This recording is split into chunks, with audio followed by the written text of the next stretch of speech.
nous allons examiner la proposition de loi visant à relancer l'organisation des classes découvertes, dont Madame Émilie Bonivard est la rapporteure. Pour LFI NUPES, Léo Walter. Merci Madame la Présidente. Madame la rapporteure, l'exposé des motifs de votre proposition de loi souligne tout l'intérêt des classes découvertes dont sont privés trop d'élèves de notre pays. J'ai pris suffisamment souvent la parole à ce sujet pour que vous ignoriez à quel point je partage ce constat et l'objectif de cette proposition de loi. Instituteur, j'ai organisé une classe de découverte chaque année lorsque j'étais en responsabilité de classe. Mesurons l'engagement que cela représente. Il s'agit de construire le projet éducatif et pédagogique, de travailler de concert avec la structure d'accueil, de rencontrer et de convaincre les familles. Et puis, il faut renseigner le célèbre formulaire d'autorisation de départ en sortie scolaire avec nuitée, qui change chaque année, qu'il faut remplir en ligne, mais comme ça ne marche pas, il faut l'imprimer, le remplir à la main, puis le scanner, puisqu'il doit être envoyé exclusivement par mail.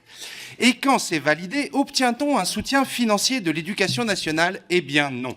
Il faut alors aller chercher des subventions, vendre des gâteaux ou des calendriers ou des mugs décorés par les élèves, en général achetés par les parents eux-mêmes, organiser des lotos ou des tombolas ou des soirées spectacles pour réunir les fonds. Et puis, il y a le séjour lui-même, 15 à 17 heures par jour, mercredi compris, soit au bas mot 50 heures supplémentaires sur la semaine, et c'est sans compter les nuits. Ce texte, qui propose de créer un fonds de soutien au départ et de reconnaître le travail invisible des enseignants, va donc dans le bon sens. Mais il présente, à mes yeux, un certain nombre de défauts. Tout d'abord, il n'indique rien sur la part de financement restant à la charge des familles, ce qui constitue le premier frein au départ des élèves. Ensuite, il concerne également les écoles privées sous contrat, ce qui constitue un précédent fâcheux de prise en charge par les deniers publics non prévus par la loi Debré. Enfin, il propose de rémunérer les missions enseignantes dans le cadre du pacte enseignant, dispositif rejeté par l'immense majorité de la profession. Et les remontées du terrain montrent que l'obtention d'une reconnaissance financière est soumise à l'acceptation d'autres missions prévues par le pacte, chantage inacceptable dénoncé par l'ensemble des organisations syndicales. C'est pourquoi nous proposerons des amendements pour rendre le texte plus adéquat et déterminerons notre vote en fonction du résultat de nos débats. Je vous remercie.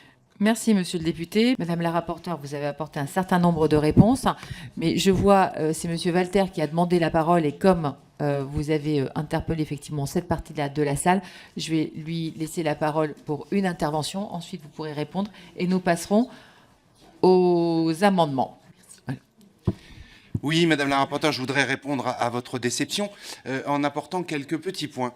Le premier, je voudrais souligner que votre proposition de loi indique tout simplement que le ministre de l'Éducation nationale, l'ancien ministre de l'Éducation nationale, Monsieur Pap Ndiaye, a menti à la tribune de l'hémicycle le 5 avril dernier, puisque je l'ai interpellé sur cette question en lui demandant « Est-ce que les classes découvertes seront dans le pacte ?» La réponse était oui. Alors, soit il a menti, soit il ne connaissait pas ces dossiers. J'hésite très franchement entre les deux solutions.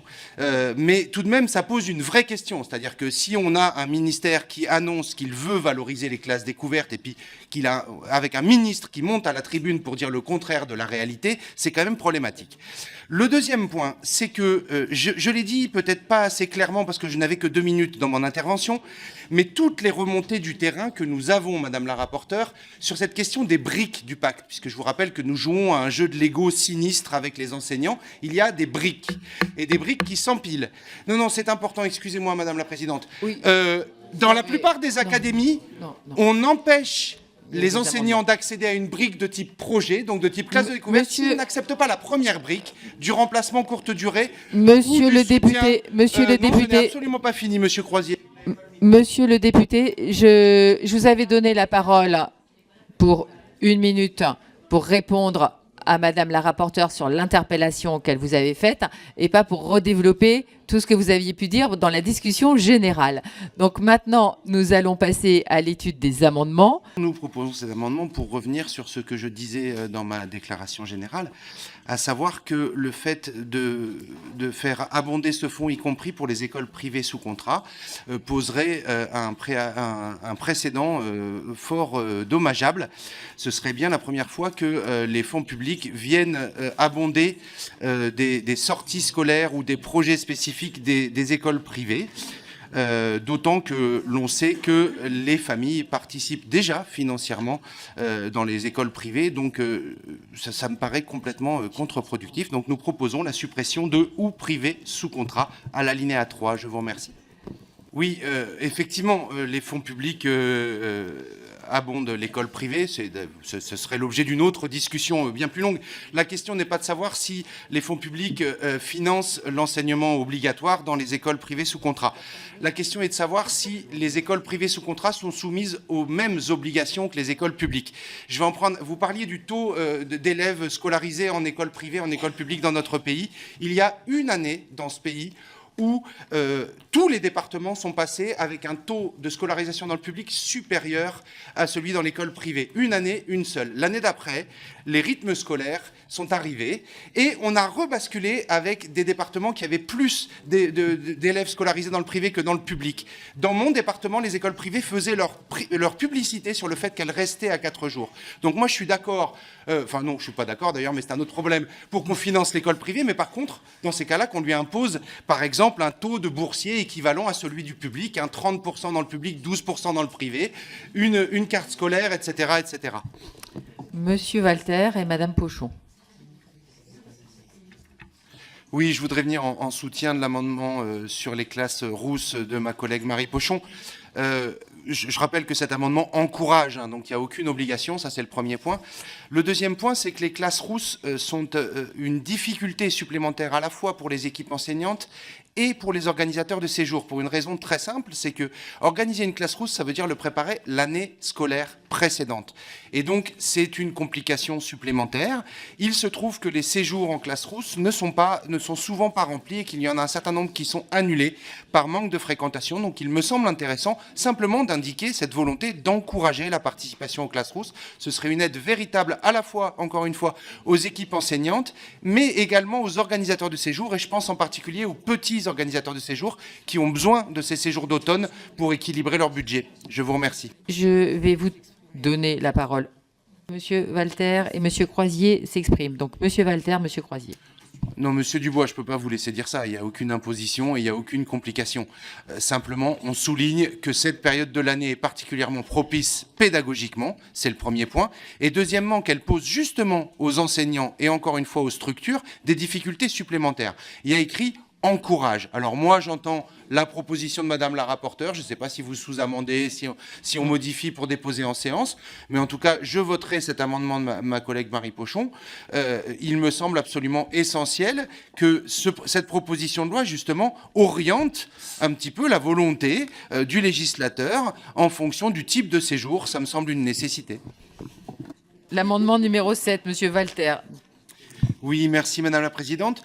L'alinéa 4 précise que le montant de l'aide est gradué en fonction de la durée du voyage scolaire, de la classe transplantée ou de la classe découverte et de l'éloignement de celle-ci par rapport à l'établissement scolaire où elle est organisée.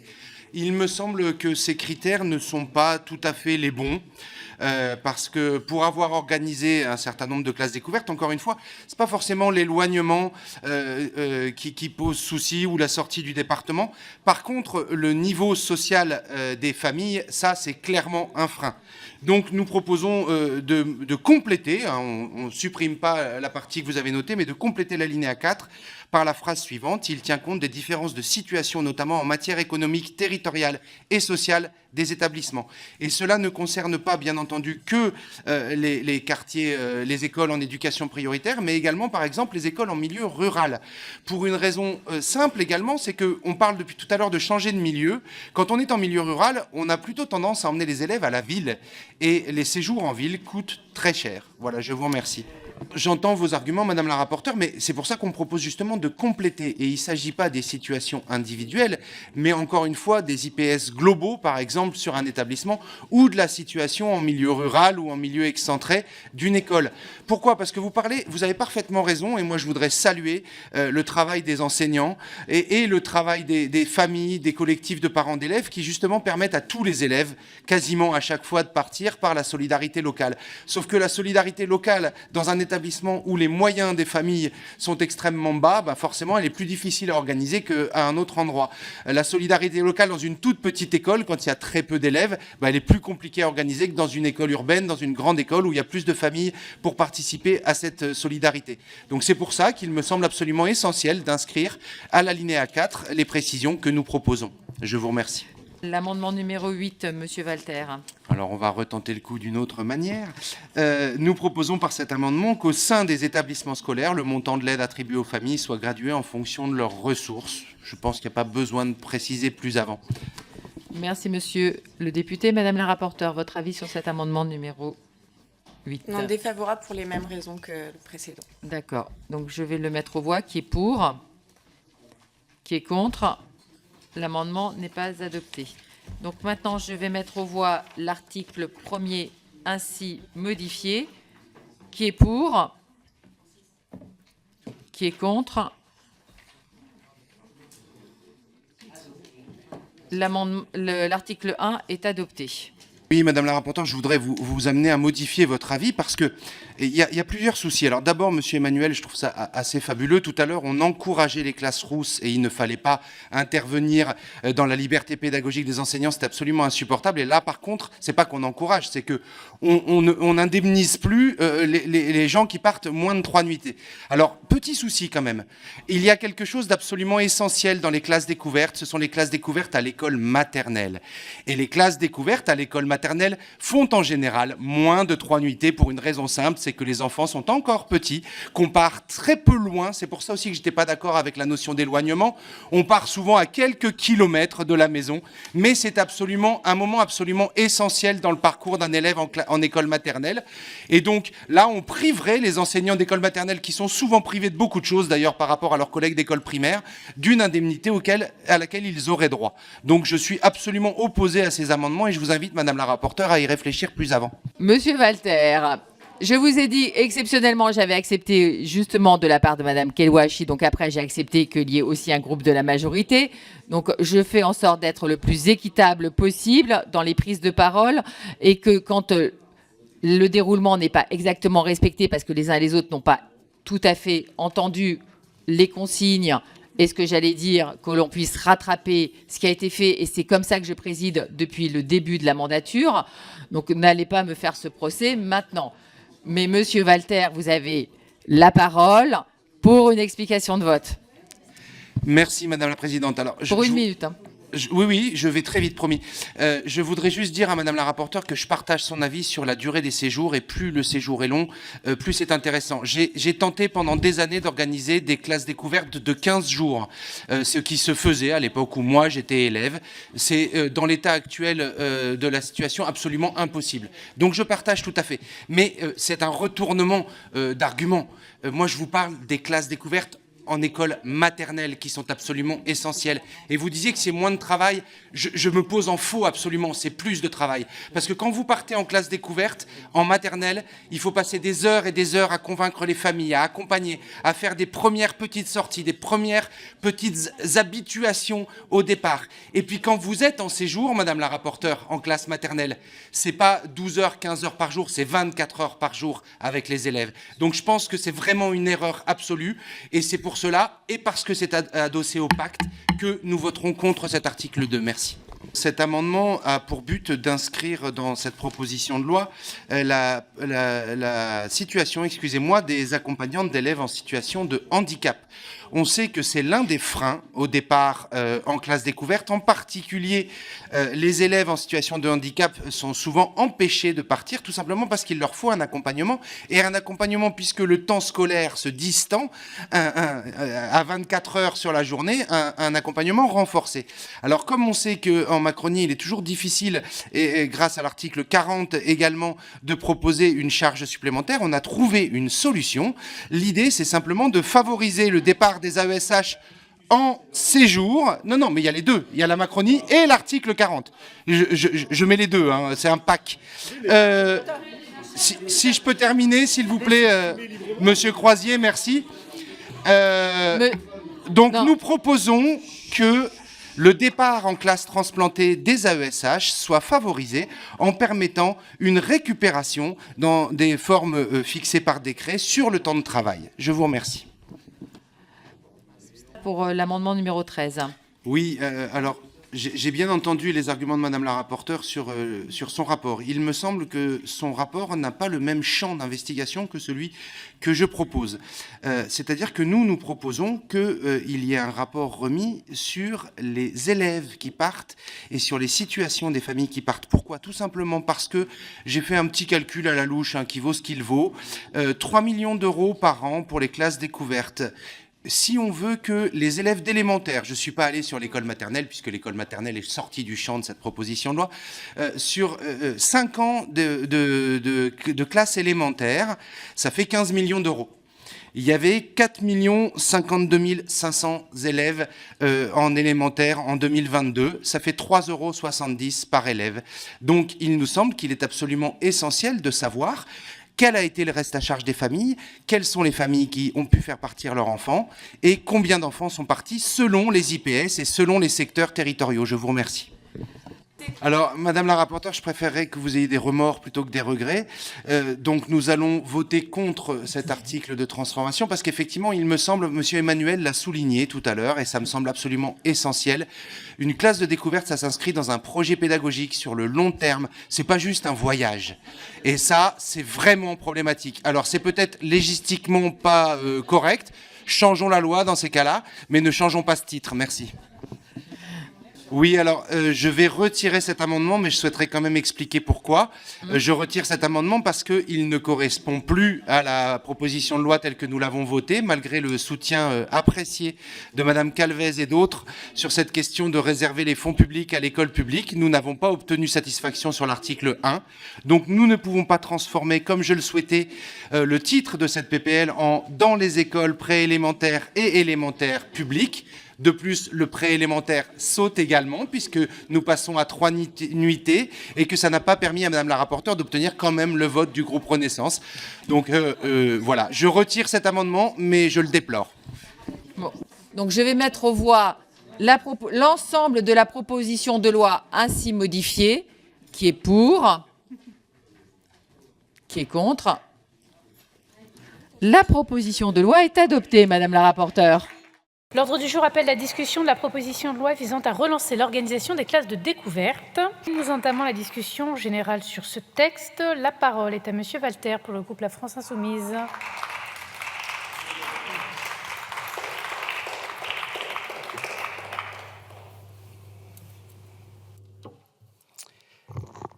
Merci Madame la Présidente, Madame la Ministre, collègues, Madame la rapporteure. Nous étudions enfin en hémicycle votre texte visant à relancer l'organisation des classes de découverte. L'exposé des motifs en souligne l'intérêt éducatif et pédagogique. Vous savez à quel point je partage cet avis. La classe de découverte n'est pas un à côté, un bonus ludique qui laisse de bons souvenirs, mais un moment fort de l'année scolaire, qui la couronne et lui donne sens. Vous savez également que je partage l'objectif de la circulaire du 13 juin 2023, permettre à tout élève, quel que soit son milieu social d'origine, de pouvoir bénéficier d'au moins un voyage scolaire au cours de sa scolarité obligatoire. J'ai organisé une classe de découverte chaque année lorsque j'étais en classe, c'est vous dire si les mots « au moins » sont importants à mes yeux. Or, votre texte identifie 2 freins principaux au départ. Vous l'avez dit, le financement des séjours et l'absence de valorisation du travail des enseignants s'engageant dans ces projets. Alors mesurons en effet l'engagement que cela représente. Il s'agit de construire le projet éducatif et pédagogique, car ce ne sont pas des voyages scolaires, selon la nomenclature trompeuse du ministère, mais bien des projets à part entière, s'inscrivant pleinement dans le continuum de l'année scolaire, en lien avec les apprentissages menés en classe. Le projet pédagogique doit d'ailleurs comporter un volet en amont et un autre en aval. Il faut ensuite préparer le séjour avec la structure d'accueil. Il faut rencontrer les familles, parfois chaque famille, pour les convaincre de l'intérêt du projet, répondre à leurs inquiétudes et lever leurs doutes. Et puis, désolé si j'insiste, mais les enseignants savent pourquoi. Il faut renseigner le célèbre formulaire d'autorisation de départ en sortie scolaire avec nuitée, qui change chaque année alors que rien ne change, qu'on doit remplir en ligne, mais comme ça ne marche pas, on doit l'imprimer, le remplir à la main, puis le scanner, puisqu'il doit être envoyé exclusivement par mail. J'ajoute qu'on y demande aux enseignants, que je salue d'ailleurs en ce jour de grève, de se porter garant, entre autres, du permis de conduire des chauffeurs ou du certificat de conformité du car. On aimerait autant de rigueur dans le contrôle du projet pédagogique de Stanislas. Avant de partir, Madame la Ministre, demandez à vos services de modifier cette procédure inepte, ce sera déjà ça. Bon, une fois l'autorisation accordée, obtient-on un soutien financier de l'Éducation nationale? Eh bien non. Il faut alors aller chercher des subventions, vendre des gâteaux ou des calendriers ou des mugs décorés par les élèves, organiser des lotos ou des tombolas. Et qui achète ces gâteaux, ces calendriers, ces mugs, ces tickets de tombola? Les parents d'élèves qui paient ainsi une deuxième fois. Enfin, vous l'avez dit, il y a le séjour en lui-même, 15 à 17 heures de travail par jour, mercredi compris, soit au bas mot 50 heures supplémentaires sur la semaine, et c'est sans compter les nuits. Votre proposition de créer un fonds de soutien au départ et de reconnaître le travail invisible des enseignants va donc dans le bon sens. Et elle est accessoirement la preuve que le ministre a menti à cette tribune le 5 avril dernier, lorsqu'il m'a affirmé que le pacte enseignant incluait les classes de découverte. Ce n'est donc pas le cas, dont acte. Car voilà mon premier désaccord, et non le moindre, avec ce texte. Il propose, vous l'avez dit, de rémunérer les heures supplémentaires par le biais du pacte enseignant, dispositif rejeté massivement par la profession. Deuxième désaccord fondamental. Cette loi ne dit rien de la part de financement restant à la charge des familles, ce qui est pourtant la question centrale. Troisième désaccord, elle concerne également les écoles privées sous contrat, ce qui constitue un signal désastreux au moment où Madame la Ministre a mis en lumière et comment la problématique du financement de l'école privée par les deniers publics. Quatrième désaccord, aucune prise en compte des AESH dont la présence est pourtant une condition sine qua non pour que les élèves en situation de handicap puissent partir avec leur classe. Et cinquième désaccord, vous l'avez dit, un amendement voté en commission a exclu de fait les écoles maternelles en passant d'1 à 3 nuitées le seuil de prise en compte des séjours. Quelle erreur! Enfin, le montant du fonds de soutien envisagé, même si la mention en a été retirée, est dérisoire si l'on veut permettre à chaque élève de partir une fois sur les 5 ans d'école élémentaire. 3 millions d'euros par an, soit 15 millions sur les 5 ans d'école élémentaire, divisé par 4 52 500 élèves, cela représente 3,70 €. Non, il faut fixer ce montant chaque année en fonction des besoins. Et s'il faut trouver des fonds, je rappelle à toute fin utile que le ministère a rendu à Bercy le 26 janvier 285 618 151 € et 23 centimes non dépensés au titre de l'exercice 2023 et qu'il vient de lancer l'appel d'offres d'un marché plafonné à 300 millions d'euros pour les uniformes du SNU. Ça fait combien en classe découverte? Pour conclure, Madame la rapporteure, vous nous avez expliqué que ce texte était certes insuffisant, mais que vous l'aviez conçu ainsi pour lui permettre d'être adopté en obtenant les votes des macronistes. Votes qu'ils vous ont finalement refusés en commission malgré l'ampleur de vos concessions. Je veux vous dire ce que m'ont appris 15 ans de syndicalisme. Demander le moins ne permet jamais d'obtenir le plus, ni même le moins apparemment. Et en 1 an et demi de mandat, j'ai appris autre chose. Il ne faut jamais faire confiance aux macronistes. Je vous remercie. Merci. La parole est à Madame. Oui, je voudrais venir en appui de l'amendement de ma collègue Marie Pochon. Madame la rapporteure, vous avez opportunément parlé du taux d'élèves scolarisés dans le public ou dans le privé selon les départements. Je voudrais attirer votre attention sur un point. Il y a une seule année dans l'histoire de France où l'ensemble des départements français est passé à un taux de plus de 50% d'élèves scolarisés dans le privé. Est-ce que vous savez quelle est cette année scolaire ? C'est l'année scolaire 2012-2013. À l'époque, on était dans une dynamique de soutien à l'école publique qui avait permis, enfin, de faire en sorte que dans tous les départements de France, il y avait plus d'élèves scolarisés dans le public que dans le privé. Et puis, en 2013, est arrivée une réforme qui s'appelle la réforme des rythmes scolaires. Il se trouve que l'école privée n'y était pas soumise. Dans mon département, par exemple, l'ensemble des écoles privées ont fait leur publicité de rentrée pour 2013 en disant « Nous restons à la semaine de 4 jours ». Et étrangement, l'année suivante, eh bien, on est revenu à la situation actuelle, c'est-à-dire à des départements où il y a une majorité d'élèves scolarisés dans le privé. Si j'attire votre attention sur cela, c'est juste pour vous dire que si on parle de concurrence déloyale, il y a là une concurrence déloyale puisque le public est soumis à des obligations qui ne concernent pas l'école privée.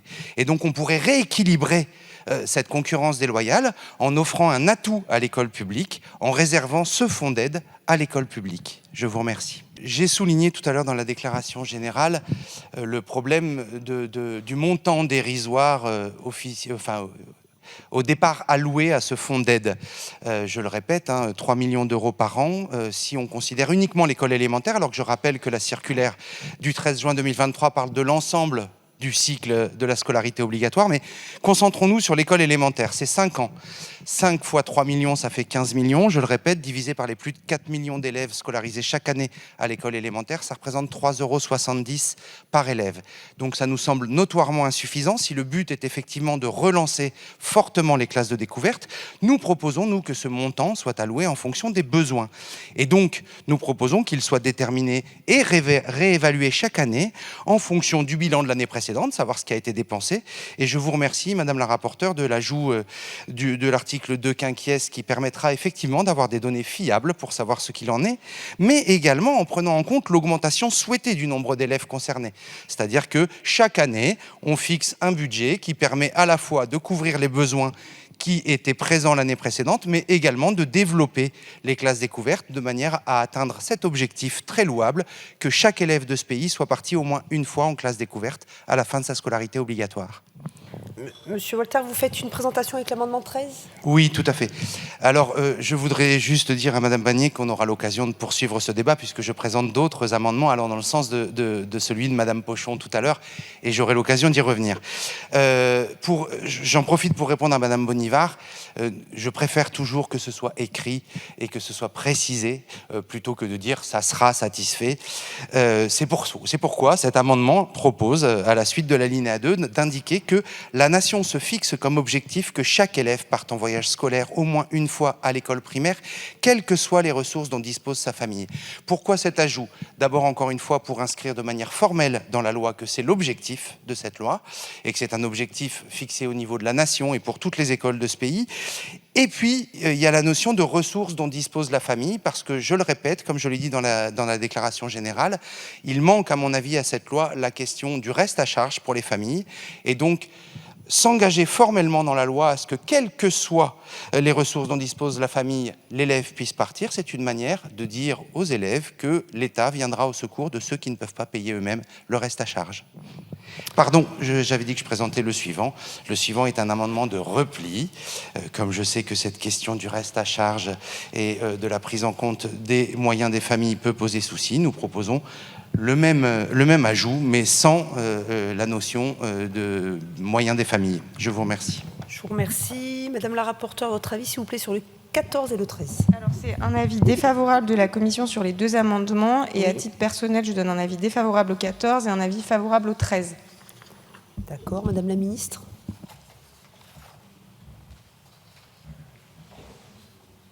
Je le disais dans mon allocution tout à l'heure à la tribune que la circulaire du 13 juin 2023, elle a posé le principe selon lequel tout élève, quel que soit son milieu social d'origine, doit pouvoir bénéficier d'au moins un voyage scolaire, mais ceci au cours de sa scolarité obligatoire. Donc c'est vraiment ce principe dont je veux que nous soyons les garants. Ça ne veut pas dire que ça doit nécessairement se vérifier au moment du primaire seulement. Merci beaucoup. Avis défavorable. Je vous remercie. Monsieur Walter, allez-y.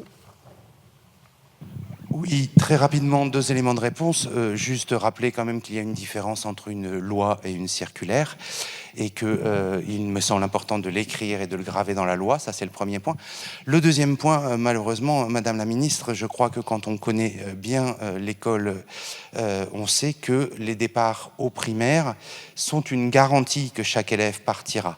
On sait que les différences qui existent déjà entre les différentes écoles primaires de ce pays se creusent au moment du collège et qu'il y a beaucoup plus de difficultés pour partir à l'âge du collège. En particulier également parce que quasiment toutes les écoles de ce pays, en particulier grâce à l'aide des municipalités, que je veux saluer ici, réduisent la participation des familles maximale à 75 € par semaine, c'est-à-dire à 15 € par jour et par élève.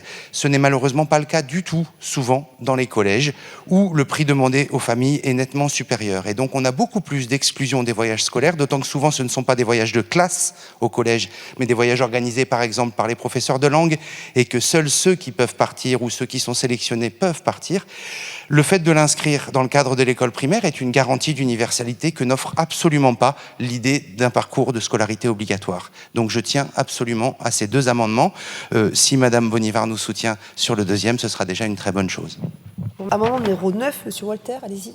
Oui, Madame la Présidente, merci. C'est un amendement identique qui va dans le même sens, ce qui va me permettre peut-être, puisque Madame Brouat a déjà dit énormément de choses, et je l'en remercie de manière très précise, de répondre à quelques interventions de tout à l'heure. Monsieur Emmanuel, il n'est pas question ici, il n'a jamais été question de remettre en cause le choix des parents. Ça, c'est un premier point. Deuxième point, vous avez dit que l'État finançait déjà l'école privée, c'est tout à fait vrai. L'État plus les collectivités, ça représente 73 à 77% du budget des écoles privées. Et comme l'a dit ma collègue Brouat, l'État intervient déjà dans le premier degré entre 55 et 68% à lui seul. Mais je rappelle une petite chose, c'est que cette intervention de l'État, c'est pour payer les enseignants. Ce n'a jamais été, ce serait vraiment une jurisprudence nouvelle pour payer les projets de ces écoles privées. Ceux-ci sont parfois pris en charge par les collectivités locales, très souvent pris en charge sur le budget propre de ces établissements, mais l'État ne subventionne pas les projets des écoles privées. L'État arrive en soutien de l'école privée sous contrat pour payer les équipes d'encadrement. Donc il me semble qu'on aurait là un précédent fâcheux si on se met à financer ces projets. Dernier point, ma collègue Céline Calvez de Renaissance, qui était venue au soutien de cet amendement en commission, et je l'en remercie, avait indiqué qu'il y avait cette difficulté à faire valoir les qualités du public et à redorer le blason du public. Et je pense que offrir cette possibilité au public d'avoir un outil concurrentiel permettrait effectivement de redorer ce blason. Je vous remercie. Oui, Monsieur Walter, allez-y. Bon, je passerai sur la mise en cause un peu absurde et sur les propos caricaturaux, ça ne m'intéresse pas. Juste dire à Madame la Ministre deux choses. Premièrement, que l'idée, c'est pas l'égalité des chances entre les élèves, ça on est tous d'accord, il n'y a aucun souci. Après, on pourrait plutôt parler d'inégalité des chances à réparer, c'est une autre question. Mais par contre, c'est l'égalité entre les établissements. Et j'ai souligné tout à l'heure, en soutien à l'amendement de Madame Pochon, qu'il y avait une inégalité entre les établissements du privé et les établissements du public en termes d'injonctions et d'obligations. Et donc, c'est juste une question d'équilibrage. C'est pas une question de retirer quoi que ce soit. C'est une question de ne pas rajouter encore un avantage supplémentaire à une école qui en a déjà. Monsieur Croisier, je n'ai jamais pensé que toutes les écoles privées accueillaient uniquement des riches. J'en connais qui ne le font pas. On peut quand même souligner qu'il y en a un certain nombre qui s'affranchissent des règles de la nation et qui touchent pourtant des fonds publics. On n'y reviendra pas, ce serait un peu lourd. Mais je tiens quand même à dire que le préalable dont j'ai parlé tout à l'heure, enfin le précédent dont j'ai parlé tout à l'heure, à savoir que l'État viendrait en soutien des projets et non pas seulement de l'encadrement, j'ai pas eu de réponse sur ce point-là. Donc vous présentez ça, Monsieur Croisier, comme si je cherchais à retirer quoi que ce soit. Non, non, c'est pas ça l'idée. C'est au contraire d'en rajouter, mais d'en rajouter là où il est normal d'en rajouter. L'État vient au soutien de l'école de la République. Je vous remercie. Je vais donc mettre aux voix cette série d'amendements identiques qui recueillent un double avis défavorable, commission et gouvernement. Qui est pour? Qui est contre? C'est rejeté. Oui, je voudrais venir en soutien à l'amendement de Madame la rapporteure, en soutien réservé, je vous ai déjà dit pourquoi, Madame Bonivard. Je regrette que l'amendement précédent n'ait pas été défendu et j'ai peut-être manqué de réflexe pour le reprendre. Le texte initial parlait de départ à partir d'une nuitée. Alors je voudrais vraiment plaider pour qu'on revienne sur ce seuil de durée. Je suis tout à fait d'accord avec vous, Madame la Ministre, il est important de développer les séjours longs. Je rappelle qu'il fut un temps où on partait parfois 2 semaines, 3 semaines en classe de découverte, ce qui permettait en plus de faire classe le matin et puis après de faire autre chose l'après-midi, alors qu'aujourd'hui les séjours sont entièrement remplis des activités, ce qui est une bonne chose, mais où il manque ce côté. Enfin, moi j'ai un souvenir très ému de descendre faire classe à Bernex en classe de neige en pyjama et de voir mon maître dans une autre situation que d'habitude, et c'était quelque chose d'exceptionnel. Ce n'est plus, c'était nous qui étions en pyjama, je crois pas que le maître, peut-être sous la blouse. Bref, le fait est que ça n'existe plus, les séjours longs, c'est impossible. Moi, j'ai essayé dans toute ma carrière de monter un séjour, ne serait-ce que 2 semaines, c'est absolument impossible en termes financiers, en termes organisationnels, ce n'est plus possible aujourd'hui. Donc oui, il faut développer les séjours longs. Mais 2 points. Premièrement, il y a des séjours qui doivent être courts Et ces séjours, ce sont les séjours en école maternelle. Et quand on impose 3 nuitées minimum pour prendre en charge un séjour, on écarte les séjours en classe maternelle parce que les petits ne partent pas 3 nuitées loin de la maison directement. Or, si on veut développer les classes de découverte, il faut donner l'envie de faire des classes de découverte. Et il est extrêmement important, enfin je vous invite à aller voir des comptes rendus d'expérience de classes de découverte en classe maternelle, c'est quelque chose de magnifique, mais en plus, des gamins qui partent à l'école maternelle en grande section, en moyenne section, partiront beaucoup plus volontiers, beaucoup plus facilement une fois arrivés à l'école primaire ou plus grand. Dernier point, tout de même, qui me semble absolument important, il y a une charge de travail pour les enseignants qui est absolument incompressible dans le fait de préparer une classe de découverte. Je ne vais pas revenir sur le formulaire d'autorisation, mais il y a plein d'autres charges obligatoires qui prennent autant de temps, quelle que soit la durée du séjour. Je vous remercie, M. Walter. Je voudrais venir en soutien, merci Madame la Présidente, en soutien de l'amendement de ma collègue Marie Pochon. On en a effectivement parlé en commission.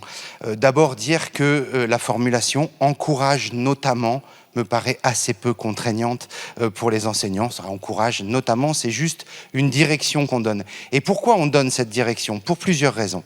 La première, c'est qu'il y a notablement moins de classes rousses que de classes vertes ou de classes de neige, etc. C'est une difficulté chaque année. Ma collègue Sass en a donné une des raisons, c'est qu'effectivement, si on veut partir à l'automne, il faut le préparer l'année précédente. Et donc, c'est particulièrement complexe à faire d'un point de vue administratif, d'un point de vue financier, d'un point de vue pédagogique. Le deuxième point, c'est que ce serait une aide et un accompagnement pour les structures organisatrices, qui sont souvent vides à l'automne. Et c'est quand même dommage on a suffisamment peu de centres de vacances capables d'accueillir des classes de découverte dans ce pays pour ne pas se priver d'une période de l'année qui est notablement vide. Donc là, encore une fois, c'est pas l'idée de pousser l'idée c'est de rétablir un équilibre. Dernier point, la classe de découverte en fin d'année, ça peut être quelque chose d'absolument fabuleux pour clôturer l'année, mais dans certaines conditions, commencer l'année avec une classe découverte, ça peut être particulièrement intéressant pédagogiquement, éducativement, socialement et pour la cohésion de la classe. Je vous remercie. Je vais donc mettre aux voix cet amendement numéro 7 qui recueille un double avis défavorable commission et gouvernement. Qui est pour? Qui est contre? C'est rejeté. J'ai une seconde demande de prise de parole et je procéderai à la mise aux voix. Monsieur Walter, allez-y. Oui, juste dire que je comprends tout à fait l'intention de Madame Bonivard, qui je pense n'était pas celle que pointe Madame Kelwachi, qui était effectivement d'éviter que l'aide de l'État arrivant, la mairie qui subventionnait jusque-là ne subventionne plus à ce moment-là. Il y a quand même effectivement un souci formel qui m'inquiète, et là je rejoins tout à fait ce que dit Madame Kelwachi, c'est qu'on peut avoir l'inverse, c'est-à-dire que pour empêcher une école de partir, il suffit à une mairie qui n'est pas d'accord de ne pas donner sa subvention, et hop, l'État retire aussi, et là on n'a plus rien. Je voudrais ajouter un petit quelque chose, c'est que ce que décrit Madame Kelwachi existe déjà dans, par exemple, les projets culturels. Et moi je viens d'un département rural, où les communautés de communes, où les communes sont beaucoup plus petites et ont beaucoup moins de moyens qu'ailleurs. Or, par exemple, la DRAC, quand elle vient en soutien d'une scène musicale, de musique actuelle, d'une scène nationale, etc., elle demande qu'il y ait en face un financement suffisant des collectivités locales. Alors, quand on est dans le Grand Lyon ou ailleurs, oui, peut-être qu'on a les moyens d'aligner ce qui est demandé par l'État pour pouvoir avoir la subvention, mais dans mon département, par exemple, on a énormément de petites structures culturelles qui n'arrivent pas à obtenir le financement de l'État parce qu'il n'y a pas suffisamment de financement local, tout simplement parce qu'il n'y a pas les moyens au niveau local. Donc, je pense qu'il vaut mieux s'abstenir de mettre le doigt dans ce type de dynamique qui pourrait, à mon avis, faire plus de mal que de bien. Je voudrais venir en soutien de l'amendement de mes collègues. Juste dire que nous, on a très clairement deux réelle ligne rouge sur ce texte. On aimerait vraiment voter ce texte, voter pour. On a montré ces derniers jours qu'on en était capable lorsque on était capable de construire et de tirer un peu vers la gauche le curseur des textes que nous étudions ici. Deux lignes rouges. La première, malheureusement, est déjà franchie. C'est celle du financement au privé, qui, je le répète, est un précédent. Et la deuxième, c'est celle du pacte, effectivement. Deux choses. Alors, ça a été dit, 80% de la profession qui est contre le pacte.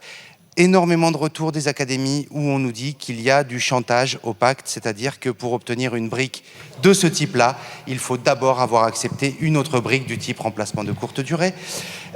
Mais Madame la rapporteure a dit qu'elle voulait être pragmatique. Alors moi, j'ajoute un argument pragmatique. Là, on arrive au moment de la rentrée de janvier, l'heure de soutien en 6e. J'ai des dizaines de retours que je tiens à votre disposition. Il y a des enseignants du premier degré qui ont signé une brique de pacte. Et puis là, ils sont à la fin de leur brique de pacte. Et donc, jusqu'au mois de décembre, ils allaient faire leur heure de soutien en collège. Mais on arrive à la fin de la brique. Et ben donc, ils ne viennent plus faire le soutien en collège. Parce qu'en fait, c'est limité le nombre de pactes. C'est comme ça que ça fonctionne, le pacte. Il y a des briques, il y a des Legos, on les met. Puis quand il n'y a plus de Lego, et ben, il n'y a plus de pacte. Et donc, ce que ça va donner, c'est qu'à un moment donné, les 1 250 €, et ben, les 8 premiers, 10 premiers, 100 premiers qui arriveront, les auront. Et puis, à un moment donné, il n'y aura plus de briques à distribuer. Et ben, il n'y aura plus d'accompagnement. Et il y a bien d'autres manières de verser 1 250 € à des enseignants. Le meilleur moyen, c'est d'augmenter les salaires. Mais il y a aussi d'autres systèmes de primes ou d'indemnités qui existent que le pacte. Je vous remercie. Nous poursuivons avec l'amendement numéro 12. Monsieur Walter? Oui, c'est vous. Oui, excusez-moi, je fais 3 choses à la fois, alors c'est un petit peu compliqué. Je l'ai dit dans ma déclaration générale, il manque quelqu'un d'absolument essentiel dans ce dispositif autour des classes découvertes, et ce quelqu'un, ce sont les grandes oubliées de l'éducation nationale, ce sont les accompagnantes d'élèves en situation de handicap. Alors, je sais qu'il y a, et je vous en remercie, Madame la rapporteure, l'ajout d'un article qui veut mettre en place un rapport de manière à prévoir que, etc., etc. Très bien, allons vers cela. En attendant, nous, ce que nous proposons, puisqu'il n'y a pas moyen d'offrir à ces accompagnantes d'élèves en situation de handicap des primes ou des pactes ou des briques ou des je ne sais quoi, nous proposons tout simplement qu'elles soient en mesure de récupérer les heures supplémentaires sur leur temps de travail sous forme de RTT, pour faire simple. Ça nous paraît une mesure de justice pour ces femmes qui sont, je le rappelle, essentiellement des femmes et qui vivent sous le seuil de pauvreté pour beaucoup, mais c'est également une mesure, et avant tout une mesure de justice pour les élèves en situation de handicap qui, s'ils ne sont pas accompagnés par leur AESH, ne pourront pas participer au séjour. Alors, l'école inclusive, on a du mal. Les séjours inclusifs, ce serait quand même vraiment, vraiment bien. Je vous remercie. Un petit mot après ce que vient de dire Monsieur Pétavy. Votre réponse, Madame la Ministre et Madame la Rapporteure, ne peut pas être satisfaisante. Vous nous dites, s'il y a un repos compensateur, il n'y aura pas d'accompagnement sur le temps scolaire. Mais pourquoi n'y aura-t-il pas d'accompagnement sur le temps scolaire? Parce qu'il n'y a pas assez d'AESH pour avoir un corps de remplacement suffisant. Pourquoi n'y a-t-il pas assez d'AESH? Parce qu'elles sont sous-payées, sous-formées, précaires, et donc on n'arrive pas à recruter suffisamment d'AESH. Donc en fait, il y a une carence de l'État. Nous vous avons fait des centaines de fois des propositions d'amendements, de propositions de loi, etc., pour revenir sur cette carence de l'État. Mais qui va payer cette carence de l'État? Les élèves en situation de handicap qui ne partiront pas en séjour. Alors vous me dites, je m'engage, Madame la Ministre, je le note. Excusez-moi de mettre un petit bémol aux engagements du gouvernement ces derniers temps. J'ai un peu de mal avec cette notion. Et de toute façon, en attendant que cet engagement devienne réalité, s'il le devient un jour, eh ben, les élèves en situation de handicap ne partiront pas en classe de découverte. Je vous remercie. Je vais donc mettre aux voix l'amendement numéro 12 qui recueille un double avis défavorable commission et gouvernement. Qui est pour? Qui est contre?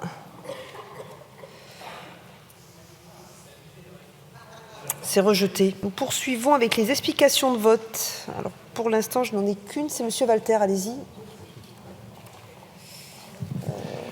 Oui, alors, Madame Bonivard, je veux vous le redire, on aurait adoré voter pour ce texte. On était parti d'un vote contre au départ pour plein de raisons. On aurait adoré le vote pour. C'est un texte insuffisant, j'ai expliqué pourquoi, mais il a le mérite d'exister et je vous en remercie. Je vous remercie également d'avoir pris en compte un certain nombre de remarques pour essayer de les intégrer dans le texte final. Le problème, je l'ai dit tout à l'heure, c'est qu'il y a quand même 2 lignes rouges qui sont particulièrement problématiques. Alors, la première, encore une fois, c'est ce précédent extrêmement fâcheux du financement par les deniers publics de projets menés dans l'école privée sous contrat hors de l'encadrement qui est bien sûr garanti à l'école privée sous contrat, et ça ne remet en rien en cause les choix des parents, etc., etc. Ce n'est pas la question. Et puis la deuxième, c'est vraiment cette question du pacte. Je comprends votre volonté de faire passer ce texte et qu'il existe. Et oui, de toute façon, il va passer, donc il existera. Mais on ne peut pas voter pour un texte qui valide l'idée que pour obtenir plus, il faut travailler plus. Monsieur Emmanuel l'a très bien dit tout à l'heure. Pourquoi il y a moins d'engagement dans le pacte, dans le primaire ? Peut-être parce que les enseignants du primaire sont encore proche de l'idéal de ce qu'est un enseignant de l'école publique, peut-être plus encore dans le primaire. Mais la deuxième raison, c'est qu'ils travaillent déjà 43 heures par semaine en moyenne et que donc ils n'ont pas besoin de travailler plus, ils ont besoin de gagner plus. Donc garantissons-leur des salaires décents, garantissons-leur des paiements d'heures supplémentaires à hauteur de ce qu'ils font quand ils s'engagent sur une classe découverte. Mais cessons-en avec ce pacte qui, encore une fois, ne fonctionne pas et ne pourra pas fonctionner puisqu'il est limité et dans le temps et dans le nombre. Je vous remercie. Donc nous nous abstiendrons, sur ce texte. Je vous remercie. Donc mettre aux voix l'ensemble de la PPL sur l'organisation des classes découvertes. Je vous prie de bien vouloir regagner vos places. Le scrutin est ouvert.